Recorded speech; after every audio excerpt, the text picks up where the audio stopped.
Tonight on CTV News at 5. There is information, disinformation that actually is dangerous. Toxic trend. Doctors warn about the growing amount of medical misinformation on social media. AI is the future, so it's important for us to embrace it. Fully coded, we tour St. Mary's University's new AI playground. I was excited about meeting Sharon Stone. She opened our cookies and started eating them on the spot. From Halifax to LA, a maritime cookie company brings a taste of Nova Scotia to the Emmys. We've got a plan to completely rebuild the park. Plus, a radical reno, an aging skate park is ready for a gnarly makeover. A few more showers to come through parts of the Maritimes tonight, followed by clearing on Wednesday. Live from the Maritimes News Center, this is CTV News at 5. Good evening and welcome to CTV News at 5. I'm Maria Penopalis. Thanks for joining us. First at 5 tonight, toxic trend. From dangerous diets to so-called miracle cures, false claims and unrealistic fitness fads, medical professionals are raising a red flag about misleading medical advice that's flooding social media and being consumed especially by women and girls. CTV's Vanessa Wright has more on this prescription for trouble and why you shouldn't believe everything you scroll. Hi, Vanessa. Hey, Maria. Well, experts say the internet is a driving force behind medical misinformation.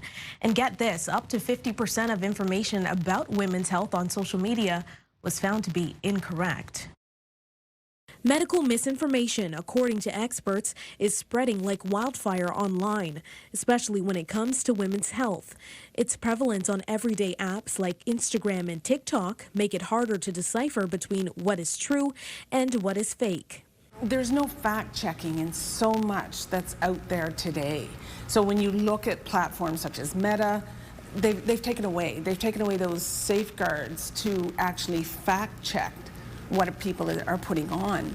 While some Maritimers admit to going online for information, they also express concern over its credibility. I try to go to several sites, hoping to find the good sites, and a lot of times you get down the bottom and you see that they're advertising a certain thing. I really find that difficult these days to know who people are saying things, crazy things. So yeah, of course, I'm very concerned about the quality of the information I'm getting off of Google, for sure. Despite that, many still turn to it for help. Dr. Murphy Colbeck believes the lack of access to a doctor may explain why. I mean, if you look at surgery for women's health, it's much lower on the priority list for many hospitals. Women can't get into primary care providers. We don't have access for women for many of the health conditions that they have, and they're desperate. They're looking for something to be able to go to that's going to help them. But it could come at a dangerous price. U.S. President Donald Trump is facing backlash following his claims the use of Tylenol by pregnant women could be linked to autism. To have the President of the United States come out with absolutely no scientific backing, and in fact saying something that it is dangerous, it's wrong. She says the best thing to do when in pursuit of medical information is to check your sources. But some feel it's a small solution to bigger issues in the healthcare system. There is a massive population of people who, because of their race, of their skin color, of whatever prejudices are so deeply ingrained in the system, truly cannot access it. And that's issue number one immediately. Now, the internet can be a helpful tool, especially if access to a doctor isn't possible, but checking your sources is the safest option. Maria. Now, we've been hearing that a lot these days. Thank you, Vanessa. CTV's Vanessa Wright for us in the news center. That actually brings us to tonight's web poll. This is what we're asking. Do you trust the health and medical advice you read online? You've got 3 options. Yes, no, and your final option, it depends on the source. Just go to ctvnewsatlantic.ca to weigh in and to see the latest poll results. A lot of believable stuff, but not so much credible, Bruce. It's a tough thing to decipher sometimes. Very tough, and we'll discuss the Tylenol issue tonight on CTV News at 6 as well. A brief court appearance today for a Nova Scotia man accused of 66 sex-related charges. 75-year-old Donald Douglas Williams was a former swimming instructor at the Waterville Youth Correctional Center. He appeared in Kentville Court today for the first time. CTV's Callum Smith was there. We'll have the latest tonight at 6 o'clock.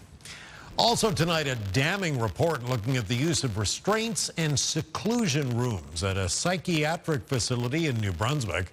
It describes how patients were left restrained in the rooms for hours or even days at a time, left to relieve themselves in cups and pillowcases. CTV's Laura Brown, details and reaction at 6. And also tonight, back to class today for students at Dalhousie University. Today was day one, of course, after that 3-week lockout that delayed classes. Students are relieved to be back, but facing an adjusted calendar for the fall semester to fit everything in. Although there will be a fall study break. We've got all the details tonight on CTV News at 6. Right now, we'll head over to Kaylin Mitchell in the CTV Atlantic Weather Center for what's been a pretty beautiful first full day of fall.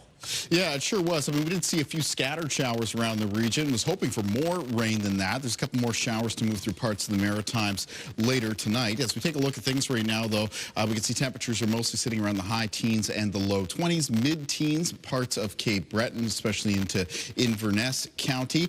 The amount of moisture in the air, just in general around the Maritimes, has come up a little bit over the last 24 hours. So dew point temperatures sitting now mostly around the mid-teens. So checking in on relative humidity values, they've risen since yesterday in the range now of around 60 to 80%. As I mentioned, a few more showers to move through tonight. And because the higher level of moisture is in the air, we're also likely to see some fog patches in parts of the region. Winds right now are variable in direction. They're being sustained between around 10 and 30 kilometers per hour. Not much going on for gusts. A few around the east of Nova Scotia, Canso, or the weather station near Canso with a gust near 44, and Sydney with a gust at 30.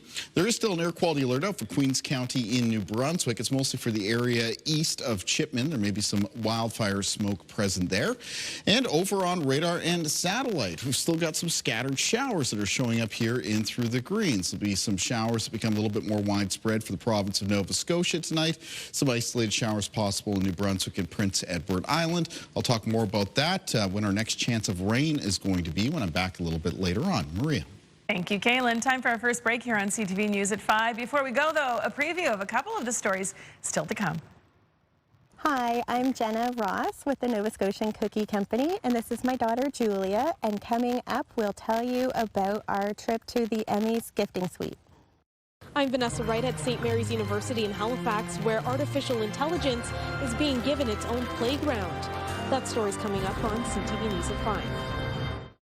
Cheer on the Fleet Force Special Olympics as 200 trucks roll through Dartmouth October 4th. See firsthand what happens when big rigs come together with big hearts for a great cause. For more information, go to truckconvoyns.ca. Unbridled energy, all possibility. Sarah McLachlan will join Jimmy Kimmel for his return to late-night television tonight. The Halifax-born singer-songwriter is scheduled to appear on the show to promote her Lilith Fair documentary and her new album. On Sunday, she actually canceled a musical performance in Los Angeles as a gesture of solidarity with Kimmel to support free speech. Kimmel, of course, was pulled from the ABC airwaves last week over comments he made following the assassination of Charlie Kirk. And I suspect a lot of people will be watching tonight. All right, under our next story here, St. Mary's University has created a playground just for artificial intelligence. As CTV's Vanessa Wright shows us, it's a space where students can talk, work, and bond with AI. Hey, computer, lights on. In this small room on the St. Mary's University campus, artificial intelligence is literally everywhere. In the walls, on the computer, and even in this tiny robot. It's like you're ready to save the world in those stylish wide-leg jeans and that chic top. Just some of the features of this AI playground. We just launched it last week, and this AI playground is basically just a place where students, partners, community members can come and learn about AI, can use AI effectively. The playground is located inside the school's entrepreneurship center. With the software, students can create AI websites, artwork, or even build their fall schedule. AI is the future, so it's important for us to like embrace it rather than becoming repulsed from it. It's important for us to learn it. Though there have been recent concerns over the use of artificial intelligence within school systems, Fernandez says this playground is intended for students to use AI as their assistant rather than abuse it for their work. We want to encourage students to go beyond that copy-paste format, right? Often AI is seen as a software that students use to make their academic life a bit easier. It can make your academic life easier, but it can do so in a very smart and critical thinking way. So we're giving them the tools to make sure that they use this for their success rather than having AI lead them, they lead the AI. With 11 AI apps to choose from, the hope is this playground won't just be a place for students to play, but one that creates the next generation of innovators. Vanessa Wright, CTV News, Halifax. It's all changing so fast. Yeah, and it's already become such a powerful tool. I think it might not be a bad idea to have locations like this where people can kind of see the utility of it and the applications that AI can have. Because like you said, it's not going to slow down anytime No, it's soon. not. Absolutely not. And, well, the weather's not slowing down either. Yeah, although I do like to slow down a little bit this time of the year and enjoy some fine fall conditions. And we did have that today around the Maritime region. We're looking out here at the Middle Lake watershed. This is off Myra Road in Cape Breton. I'll have more in the forecast coming up after break. Start your morning with us for what you need to start your day. News, weather, and even a little fun. Your Morning Atlantic with Amanda Devison, Crystal Garrett, and Latavia Beezer. Weekdays from 6 to 9 on CTV2 and ctvatlantic.ca.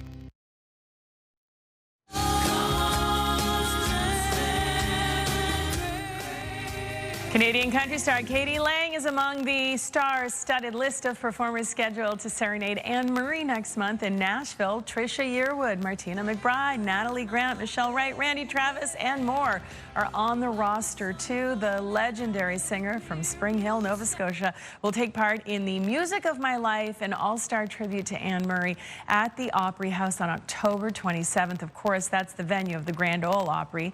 It's been a phenomenal year for the Nova Scotia icon, who also received a Lifetime Achievement Award at the Junos, turned 80 in June, and just released her 33rd album featuring previously released song titled, it's titled Here You Are.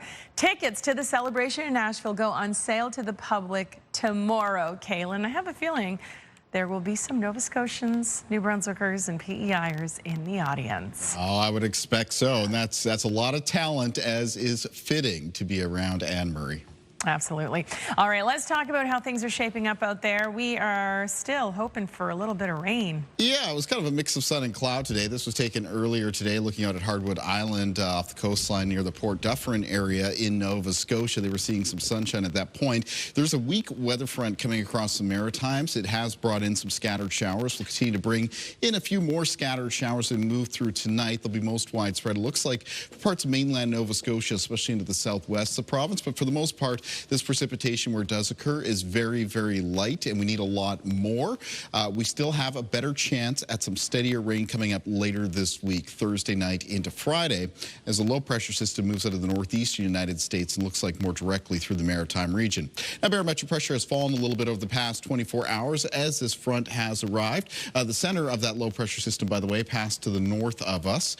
As we take a look at things on radar, I mentioned that there'd still be a few more showers to come through this evening and tonight. You can see some widely scattered showers coming through northern areas of New Brunswick, maybe a spotty shower that developed around and is now moving just south of Miramichi. Still low chance of a couple showers around Prince Edward Island for tonight. Then we have this area, or this band of showers, just coming through the southwest of New Brunswick now. That'll be moving over the Bay of Fundy coastline and filling into western areas of Nova Scotia as we move through this evening and tonight. And that's what's showing up here through this area of green on our forecast timeline, so we can follow that area of green as we move towards and past midnight. You can see that band of showers basically comes across Nova Scotia before exiting off towards the east. There's a lower chance of a couple spotty showers in behind that for the overnight hours. There'll also be some patchy fog developing around parts of the Maritimes into the start of the day tomorrow. But on Wednesday, it's an area of high pressure building back in. So clearing conditions expected as we move from the morning and into the afternoon. By Wednesday afternoon, most areas will either be sunny or in a very fair weather mix of sun and cloud, and any remaining cloud cover will continue to clear away as we head into Wednesday evening and Wednesday night. Taking a look at winds in the forecast for tomorrow, changing the wind direction. It's a northerly wind becoming northeast in the afternoon. Mostly sustained 10 to 20 kilometers per hour, but might be a little bit more on the blustery side around the northern coastline of Prince Edward Island and coastal areas in the north and east of Nova Scotia, where there could be some gusts up between 30 and 50. Low temperatures in the forecast for tonight for many parts of the region will be falling into the low to mid-teens. Now, because northern areas of New Brunswick were through that front first onto the cooler side of it, their low temperatures tonight will be falling into a range of around 6 to 10 degrees. Here's a look at the high temperatures in the forecast for Wednesday and for New Brunswick. High teens, low 20s, mostly around the high teens for Prince Edward Island, looking at 17 to 19 degrees. And for Nova Scotia for tomorrow, most of the high temperatures for the mainland, high teens, low 20s, mid to high teens in Cape Breton. Cape Breton just a little bit cooler than the mainland tomorrow because of that north wind. In the forecast for Thursday, here's a low pressure system developing and making its way out of the northeastern United States. It's going to increase cloudiness for the maritime region throughout the day on Thursday. High temperatures, high teens, low 20s. By the time we get late in the day, late afternoon, evening hours, maybe a chance some showers. Western areas of New Brunswick, the southwest of Nova Scotia, and then rain developing for the region as we move through Thursday night. All right, let's take a look at a weather watcher for tonight. And tonight's weather watcher is coming in from 7-year-old Etheriel Duggan from Tatamagouche, Nova Scotia. Etheriel has sent us a drawing of a thunder and lightning storm. It's a fantastic drawing. Look at all those lightning bolts there. And if you'd like to send in a weather watcher, then come into CTV Weather Watchers, P.O. Box 1653, Halifax, Nova Scotia, B3J2Z4. Or you can email me at kaylin.mitchell@bellmedia.ca. Maria. Thank you, Kaylin. So the Nova Scotian Cookie Company is having a sweet year. As CTV's Mike Lamb shows us, their cookies were a hit with Hollywood heavyweights recently. Take a look.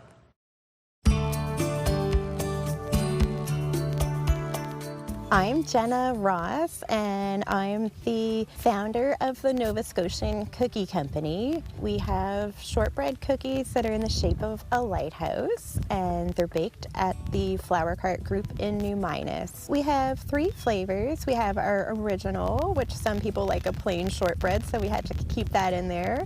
And that's the base for the other 2 flavors. So right now we have mini chocolate chip, and we have a blueberry flavor made with local blueberries, so that's very popular. Makes you wanna go. We were invited to a DPA gifting suite in Los Angeles in support of the Emmys. I got to bring my daughter Julia with me, and she did amazing. She was a workhorse getting all the gift bags all together, and I think she enjoyed it more than she thought she would, just interacting with all the stars and hearing their stories. What a dream this has been. I was excited about meeting Sharon Stone. She opened our cookies and started eating them on the spot, which was really cool to see. She's just very kind, very relatable, very personable. I got to hold an Emmy, so that was really cool. The Emmy is very heavy, actually. It was so cool just going and meeting everybody, having a good conversation with everybody, and just realizing that they're all human. And it was just cool to meet all their personalities and all the cool people. I never really liked shortbread cookies until I tried my mom's shortbread cookies, and I love them so much, and I love the chocolate chip ones. I'm around my mom a lot, and it's so cool to have such a strong creative figure in my life, and I think it really encouraged me growing up to stand up for yourself and to be a strong woman, and I think that's really important. Cheers! Cheers!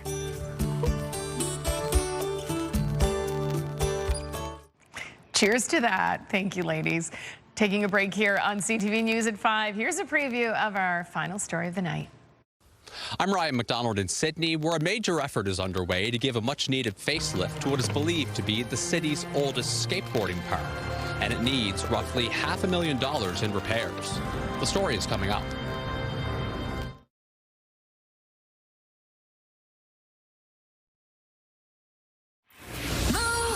Mornings with Aaron and Peter. Could the size of your mattress save your marriage? Join us for this conversation tomorrow at 7. And we're giving away another $20,000 with Moves. Dream big. Welcome back. A popular skateboarding park in Cape Breton is in need of repairs, and as CTV's Ryan McDonald shows us, those who love it have taken matters into their own hands to give the space a facelift. For the past 20 years, the Andrew McKinnon Memorial Skate Park has been a concrete paradise for those who use it. This is the oldest skateboard park in Sydney and possibly Cape Breton. And lately, it's been showing its age. A view from above shows significant heaving and cracking in the concrete and in the asphalt. Other pieces of the park simply need to be replaced. We've got a plan to completely rebuild the park with the professional skateboard park builder. And we've been working with the province and the municipality to make this happen. There's some kids that don't, they don't get into traditional sports, and so this unstructured play that can happen at a skate park is so important. Robin Young has been skating in this park since moving to Cape Breton from Scotland 4 years ago. Through her day job, she has seen firsthand the impact that the sport and this kind of infrastructure can have on some youth. With my work with girls and youth groups, I've seen the confidence that it can instill in people, and the culture and the community that can grow from a skate park. The repairs won't come cheap, but between asks to government and an online fundraising campaign that is already well underway, the folks here are optimistic that they'll reach their goal. All told, the bill is going to come just under $500,000, and our portion of it, we're looking to raise $125,000 ourselves. Along with individual and business donations, the Island Skateboard Association has also launched a GoFundMe. So far, it has raised more than $8,000. At some point later in the year in 2026, we're hoping to have this thing done, and I'm pretty confident that we can make it happen. In the meantime, he's counting on more community support so that this 2-decade-old skate park might be around for plenty more to come. Ryan McDonald, CTV News, Sydney. Oh, very cool. How many thousands of people have boarded there over the last 20 years, and how many more will in the future?